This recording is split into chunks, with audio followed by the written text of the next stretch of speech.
అందరికీ నమస్కారం. Welcome to Prashanti kitchen and vlogs. అందరూ ఎలా ఉన్నారు? బాగున్నారా?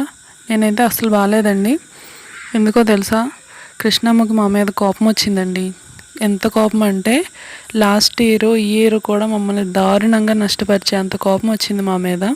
ఇంకేం బాగుంటుంది చెప్పండి? మా పంట పొలాలన్నీ మునిగిపోయినాయండి.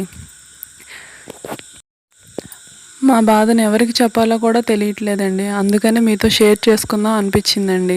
మీకు కనుక నచ్చకపోతే మాత్రం స్కిప్ చేసేయండి. నేనైతే నా పెయిన్ అనేది చెప్తున్నాను అంతేనండి. చూసారా, ఇక్కడ సుడిగుండం తిరుగుతుంది కనిపిస్తుందండి. ఇక్కడైతే మా చిన్న మావయ్య గారు చనిపోయారంటండి ఈ సుడిగుండంలో పడి. ఇదే ప్లేస్లో, అంటే ఇప్పుడు కాదు, ఆయన చిన్నగా ఉండేటప్పుడు ఇదే ప్లేస్లో ఇలా సుడిగుండంలో పడి చనిపోయారంటండి.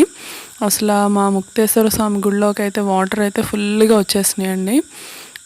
గుడి ఆల్మోస్ట్ వెళ్ళడానికైతే అసలు లేదండి. ఈ సంవత్సరం ఇది రెండోసారి కాదండి వరదలు రావడం. ఫస్ట్ టైం అయితే కాస్త వెళ్ళడానికైనా ఉందండి. ఇప్పుడైతే అస్సలు వెళ్ళడానికి కూడా లేదంటండి. ఏంటంటే బయట పొలాలు అవి కూడా అసలు ప్రతి రైతుకి కూడా చాలా నష్టం జరిగిందండి. అసలు కృష్ణమ్మ మాత్రం రైతుల మీద చాలా కోపం పడిందండి. ఎందుకో అస్సలు తెలీదు. చాలామంది చాలా బాధపడుతున్నారండి. చిన్న రైతులు ఉంటారు, వాళ్ళకైతే ఇంకా పెయిన్ ఉంటుందండి. అసలు పెట్టిన పెట్టుబడి రావడమే కష్టం అవుతుంది ఈ రోజుల్లో. అలాంటిది వరదలతో అసలు మొత్తం అంతా పోయిందండి. మా మట్టుకు మాకే లాస్ట్ ఇయర్ చాలా నష్టం వచ్చిందండి. అలాగే అందరికీ ఎంత నష్టం వచ్చి ఉంటుందో ఒకసారి ఆలోచించండి.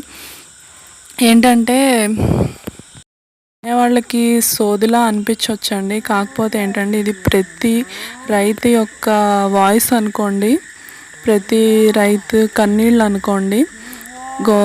కృష్ణమ్మ ఎలా పొంగుతుందో అలా రైతు కన్నిట్లో కూడా గంగ అనేది అదే విధంగా పొంగుతుందండి.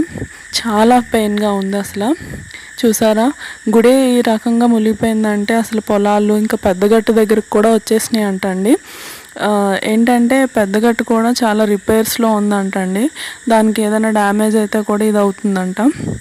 ఇక్కడ ఒక చిన్న శిఖరంలా కనబడుతుంది కదండి, ఇది ముత్యాలమ్మ గుడి అండి. ఇక్కడ మొత్తం వాటర్లో ఉన్నవి మా పొలాలేనండి.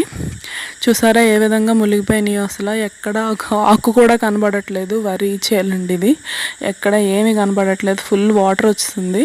అంటే ఆల్మోస్ట్ గుడి పైకి కూడా వచ్చేసింది. చూసారా, అలా వచ్చిందంటే ఇంకా పంట ఏం కనబడుతుందండి.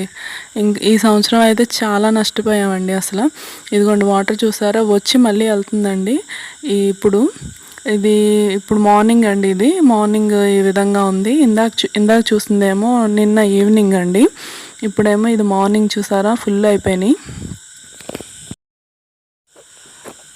నా వీడియోస్ ఎవరికైనా నచ్చినట్టయితే కానండి ఫస్ట్ ఈ వీడియో మాత్రం చాలా ఎక్కువ మందికి షేర్ అవ్వాలండి.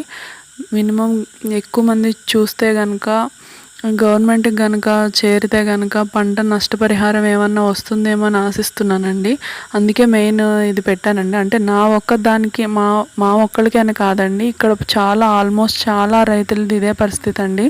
లాస్ట్ ఇయర్ కూడా ఎవరికి నష్టపరిహారం అనేది రాలేదంటండి.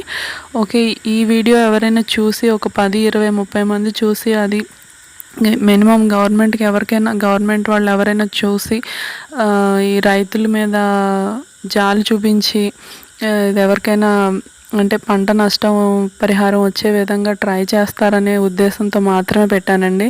నాకు లైక్స్ కోసం, కామెంట్స్ కోసం, ఇలాంటి వాటి కోసం అయితే నేను ఇది పెట్టలేదు.